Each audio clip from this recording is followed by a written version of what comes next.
Hello everyone. The story I'm going to share today is the faithfulness of Jibu.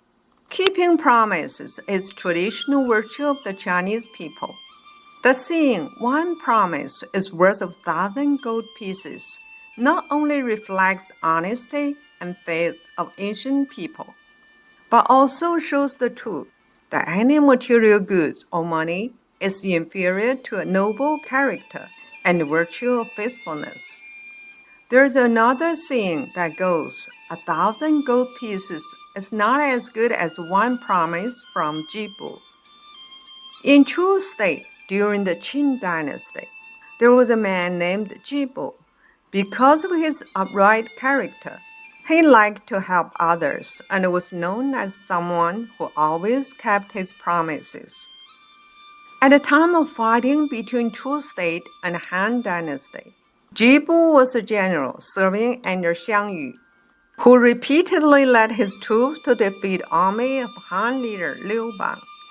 After Xiang Yu was eventually defeated and committed suicide at Wu River, Liu Bang became the emperor and offered a bonus of 1,000 gold pieces to catch Jibu. He also gave an order that whoever dared to hide Jibu would face severe punishment, including the execution of 3 generations of one family. Because of Jibu's honesty and faithfulness, a family surnamed Zhou in Poyang City harbored him. But Mr. Zhou said, "The Han army will soon come here to look for you. If you listen to me, I have an idea that may save you.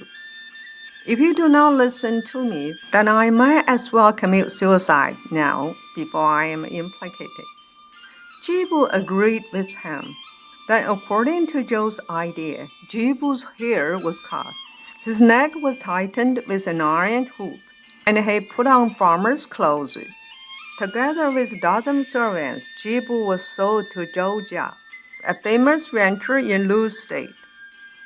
Zhou Jia knew the reason and immediately bought Jibu and all the servants, putting them to work in the fields. He pointed Jibu out to his son and warned, "For all the farm work, you must listen to that servant, and you must eat with him at the same table."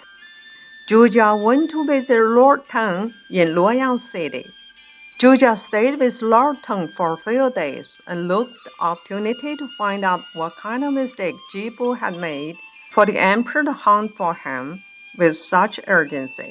Lord Teng said, "Several times Jibu embarrassed Liu Bang in public, so the emperor hates him very much and insists on catching him." Zhou Jia asked, "What do you think of Jibu?" Lord Teng said, "Jibu is a kind man."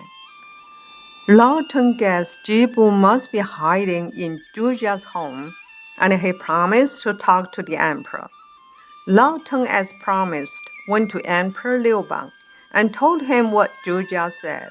As a result, Jibu was exonerated. After that, Zhou Jia's name became widely known. Later, Jibu was summoned by the emperor and expressed regret for his mistakes. The emperor granted him the position of minister in his government.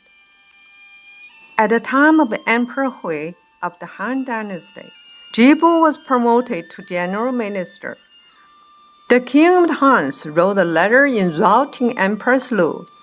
She became so angry that she called all the ministers to the main hall to discuss the issue. General Fan Kuai said, "I'd like to lead 100,000 cavalry troops to sweep away all the Hans." To make Empress Lu happy, all the ministers agreed with him. But Jibu said, "Fan Kuai should be punished to death." In the early years, the emperor led 400,000 troops, but they were surrounded in Ping City. Now, how can you sweep away the Hans with only 100,000? Aren't you telling lies?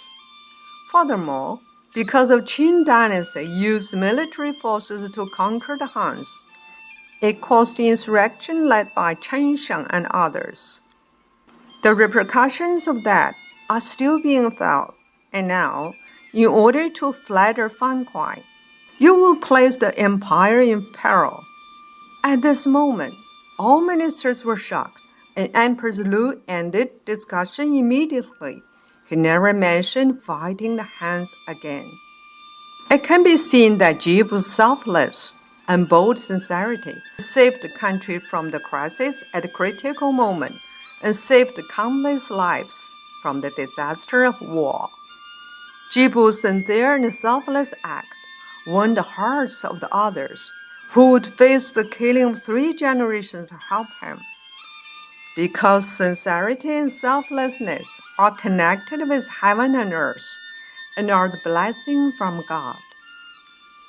Thank you very much for listening to the story. More touching stories will be ready for you if just subscribe it. Thank you again.